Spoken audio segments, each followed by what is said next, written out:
Assalamualaikum warahmatullahi wabarakatuh. Mahasiswa yang hebat luar biasa, mari kita luruskan niat bahwa kita melakukan perkuliahan ini karena lillah. Insya Allah ketika kita meniatkan karena lillah, itu akan bernilai ibadah dan penuh berkah di dalam perkuliahan kita. Pada kesempatan kali ini ada beberapa hal yang ingin saya sampaikan. Monggo bagi para mahasiswa, ada beberapa hal yang perlu diperhatikan di dalam perkuliahan mata kuliah wacana ini. Pertama, silakan panjenengan untuk mendownload RPS dan bahan ajar di Sikadu. Kemudian yang kedua yang perlu diperhatikan oleh para mahasiswa yakni terkait dengan pengumpulan tugas. Mohon sebisa mungkin mahasiswa untuk on time di dalam mengumpulkan tugas.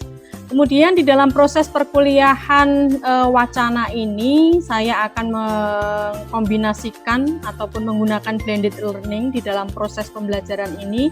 Yang pertama adalah menggunakan Zoom Meet ataupun Google Meet. Kemudian yang kedua menggunakan Elena. Setiap proses perkuliahan wacana ini akan terekam di dalam Elena. Kemudian saya akan membagikan link YouTube untuk pembelajaran terkait dengan materi-materi perkuliahan wacana ini. Kemudian melalui WA Group. Untuk WA Group ini platform yang paling murah meriah yang kita gunakan untuk memfasilitasi proses perkuliahan kita.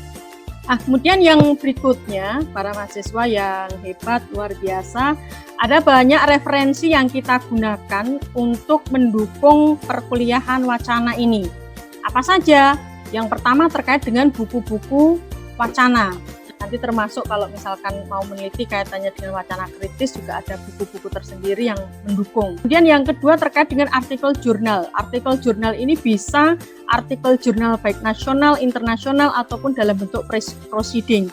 Dan yang terakhir adalah hasil-hasil penelitian baik dari skripsi, baik dari tesis ataupun dari disertasi. Nah, ini beberapa buku yang bisa kita gunakan untuk mendukung proses perkuliahan kita, termasuk buku saya terkait dengan wacana.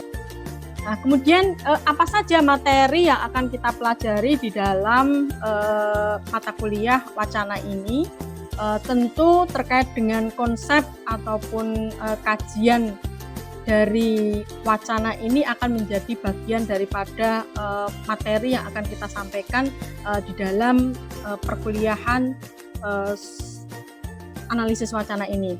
Kemudian yang berikutnya terkait dengan batasan ataupun skop dari wacana, kemudian elemen-elemen dari wacana, kemudian struktur wacana dan aspek-aspek pendukungnya, kemudian ada tema, topik, judul dari sebuah wacana, klasifikasi wacana, kemudian analisis dari wacana itu sendiri, kemudian metodologi ataupun bagaimana caranya untuk bisa menganalisis dengan menggunakan pendekatan wacana ini.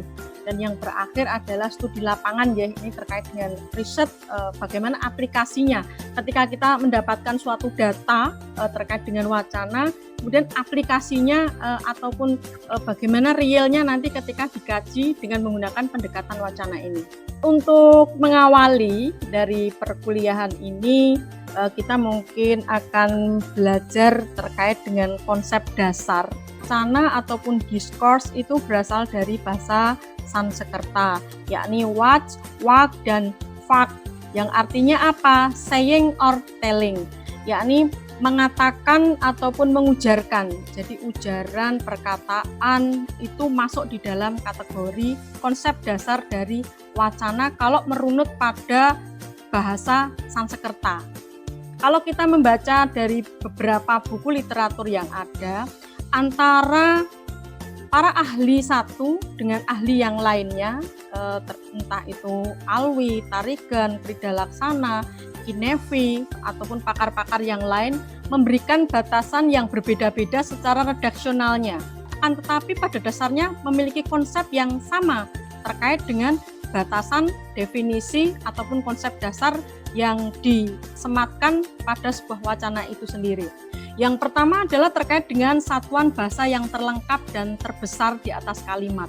Jadi untuk wacana ini lebih besar daripada kalimat ya. Jadi di atasnya kalimat, ketika banyak kalimat-kalimat yang terbentuk pada akhirnya akan mewujud menjadi sebuah wacana. Jadi wacana itu bisa berupa wacana tulis, bisa berupa wacana lisan. Bergantung nanti bagaimana kaitannya dengan wacana yang dimaksudkan. Kalau berdasarkan media penyampaiannya, otomatis wacana itu dibagi menjadi wacana lisan dan wacana tulisan. Apakah nanti akan ada bentuk yang lainnya? Masih ada. Jadi ada wacana yang sifatnya ataupun dalam bentuk wacana persuasi, wacana argumentasi, dan seterusnya yang akan kita bahas pada sesi berikutnya.